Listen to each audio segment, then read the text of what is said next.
présence des maîtres de cette école, des conseillers de l'ordre des pharmaciens et de mes condisciples, d'honorer ceux qui m'ont inscrit dans les préceptes de mon âme et de leur témoigner ma reconnaissance en restant fidèle à leur enseignement, d'exercer dans l'intérêt de la santé publique ma profession avec conscience et de respecter non seulement la législation en vigueur, mais aussi les règles de l'honneur et de la probité des universités. De ne jamais oublier ma responsabilité et mes devoirs envers le malade et sa dignité humaine. En aucun cas, je ne consentirai à utiliser mes connaissances et mon état pour convaincre les autres et favoriser les actes humains. Que les hommes m'accordent le sécurité à mon promesse, que je sois ouvert et méprisé de mes confrères musulmans.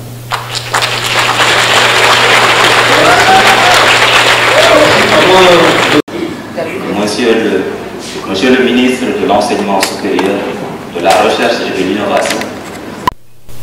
Monsieur le gouverneur de la région de Thiès, Monsieur le recteur de l'Université Iba Der Thiam de Thiès, Monsieur le maire de la ville de Thiès, Excellences, Mesdames, Messieurs les ambassadeurs et représentants des corps diplomatiques accrédités au Sénégal, Monsieur le commandant de la zone militaire centre, Mesdames, Messieurs les doyens et directeurs du UFR, Mesdames, Messieurs les directeurs et chefs de services centraux de l'UIDD,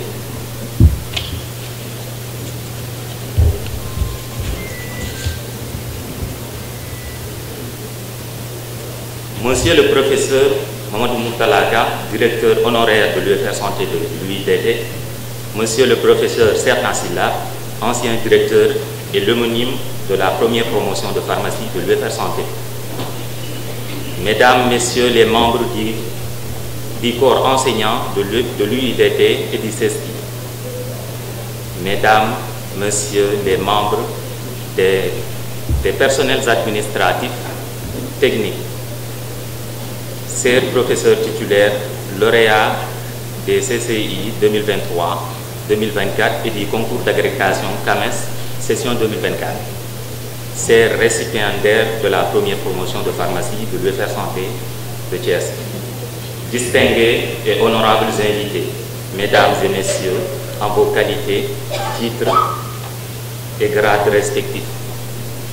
C'est avec une immense émotion et une grande fierté que je me tiens devant vous aujourd'hui au nom de la toute première promotion de pharmacie de l'UFR Santé de l'UIDD. Ce moment est historique.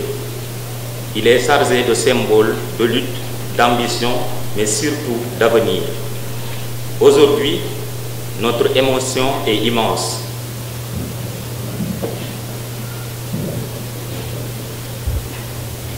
Notre fierté est profonde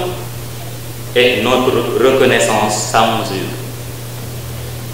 C'est un jour que nous n'oublierons jamais,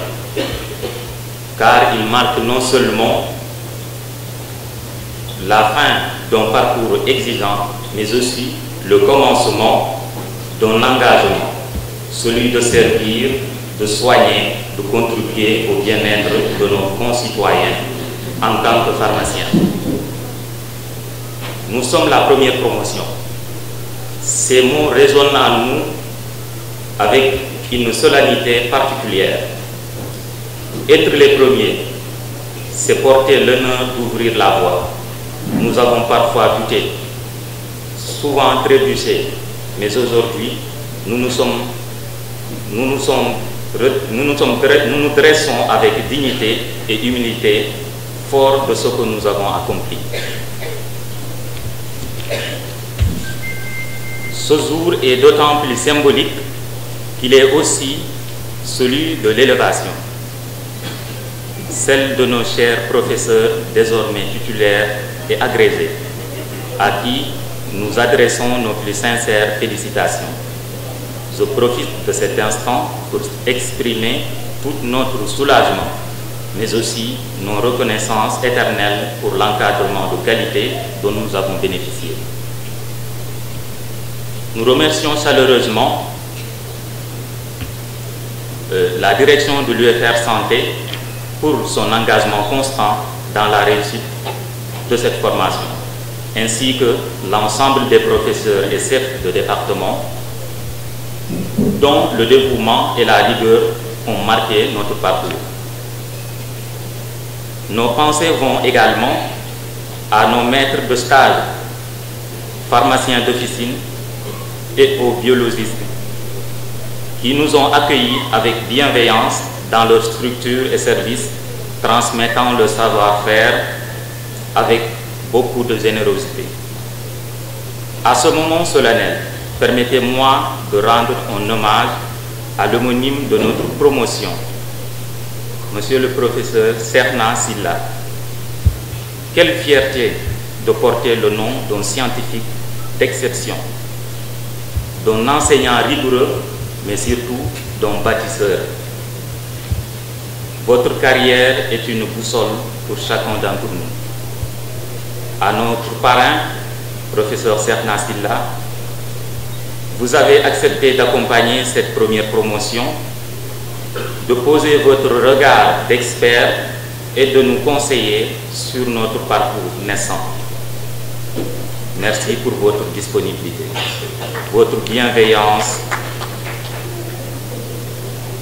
et votre foi en notre potentiel.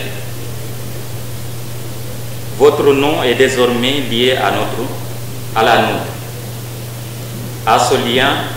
est pour nous un honneur et une responsabilité. À notre marraine, Dr Nadia Fatou Coly, vous avez été un modèle de rigueur, d'élégance intellectuelle et de persévérance. Vous incarnez la voie de la sagesse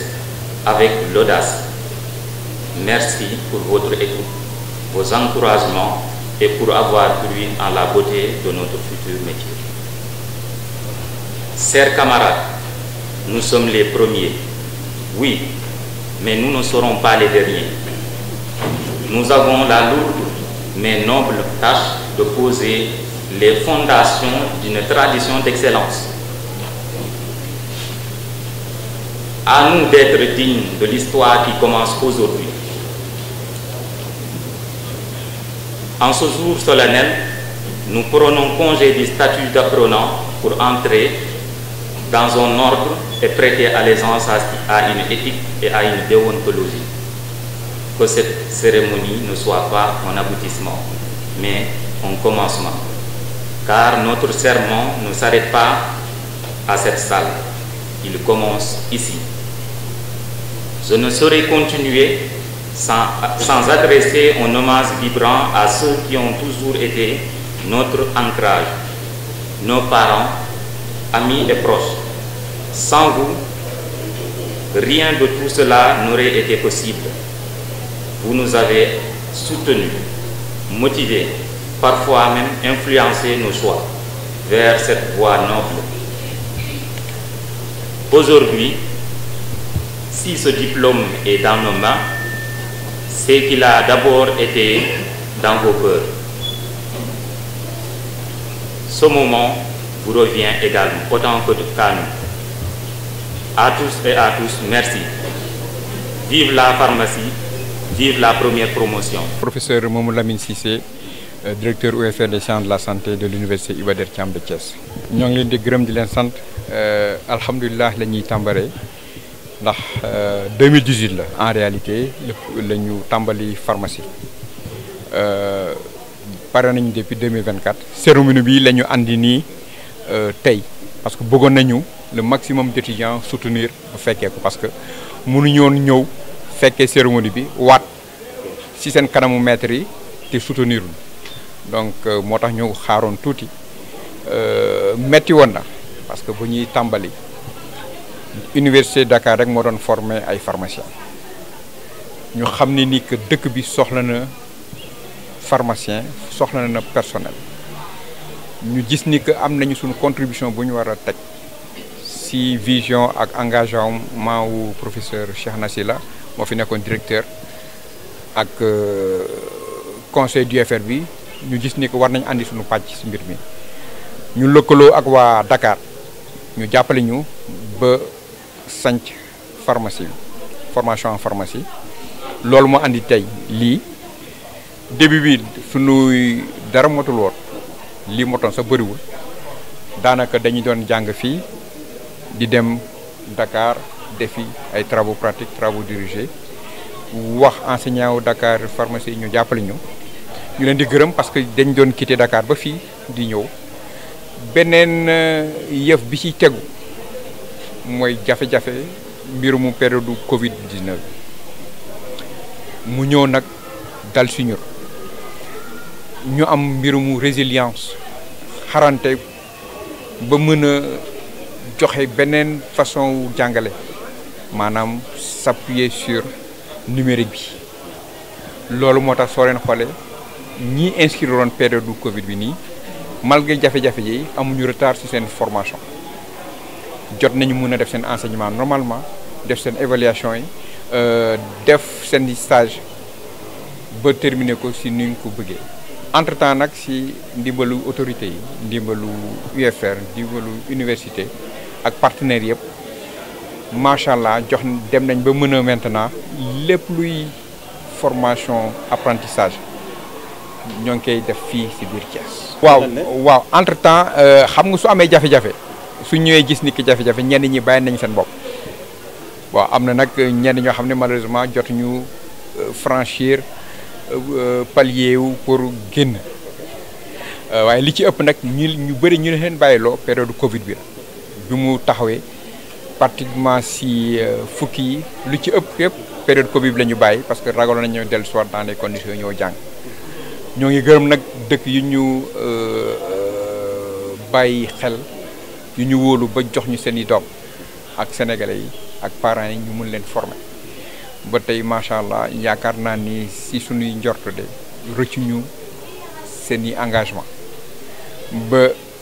génne nañu ay pharmaciens yoo xam ne yu xarañ former leen ci condition d'enseignement et d'encadrement ñu mën a liggéeyal seen bopp maanaam ci officine privée mën a liggéey ci laboratoire d'analyse yi mën a liggéey aussi ci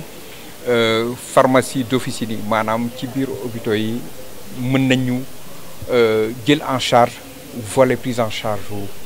garab yi complications yi ak lépp lu demee ci mbirumu science physico-chimie traitement wu médicament ak drogue. professeur Sylla pomone bi moo wax ni que xale su demee ba màgg période du croissant war nañ ko dooleel war nañ ko yokk ndax mu mën a màgg. ci ban côté ngeen di xaar état bi. si fànn yu bëri waaye nag dañ koy tënk. premièrement mooy ressources humaines yi gis ngeen ni gàcce gaalama FMPO ñoo ñuy jàppale ba léegi ñoo ngi ñaan autorités yi ñu tegal ñu un plan de recrutement d'enseignants surtout en pharmacie parce que bëriwuñu ñaareel ba jàppale ñu ci mbirumu recherche bi daanaka am nañu unité de formation et de recherche bu ñu tegal suñu bopp suñu doolelee foofu dinañ jël mais aussi yokk ñu ci li ñuy wax mise en place jardin botanique parce que loolu bokk na ci spécialité bu am solo pour tàggat les futurs pharmaciens dina may aussi ñu yokk suñu projet de recherche yi mais yokkaale ci aussi ci dispositif bi mbirumu animalerie parce que ku ne recherche wax ni que soxla nañu ci mala yooyu pour def suñuy expérimentation pour def suñuy tests yi pour def suñu évaluation yi pour ñu mën a génnee résultats concluants en matière de recherche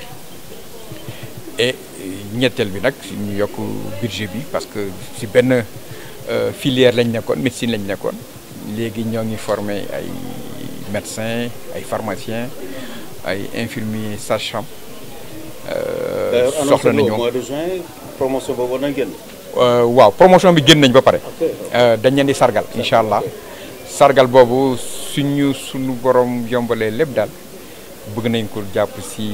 vers 19 juin mu doon nag ndax bëgg nañu ku def lu rëy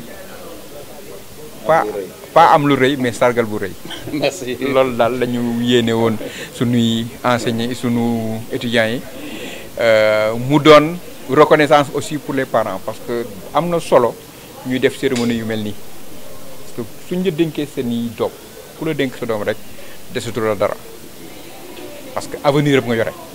avenir u xale yi bi nga yore avenir bi nga yore moom avenir réew bi nga yore donc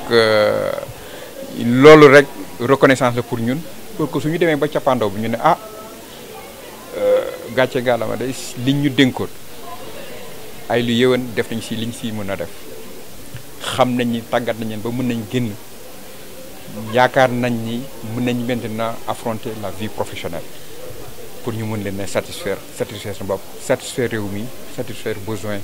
santé fii ci Sénégal ak Afrique. laaj bu mujj lan ngay dénk ñi fi génn tey wax ngeen ne naam xarañ nañu jaar ba yëpp mais kaddu humilité ñëw na ci lu bare. waaw humilité bokk na ci suñuy créneau excellence dans l'humilité maanaam loo xarañ ci li ngay jaf li nga mën soo ci boolewul humilité daanaka njëriñ bi du bëri parce que bu ñu fàtte ni ci nit li ngi liggéey ci doomu aadama la ñu nekkal ci doomu aadama la ñu war a jël en charge ci profession la ñu nekk dañu nekk ak ay naataango dañu nekk ak population bi dañu nekk ak askan bi mënoo am xam-xam mënoo servir te doo nekk seen taalibe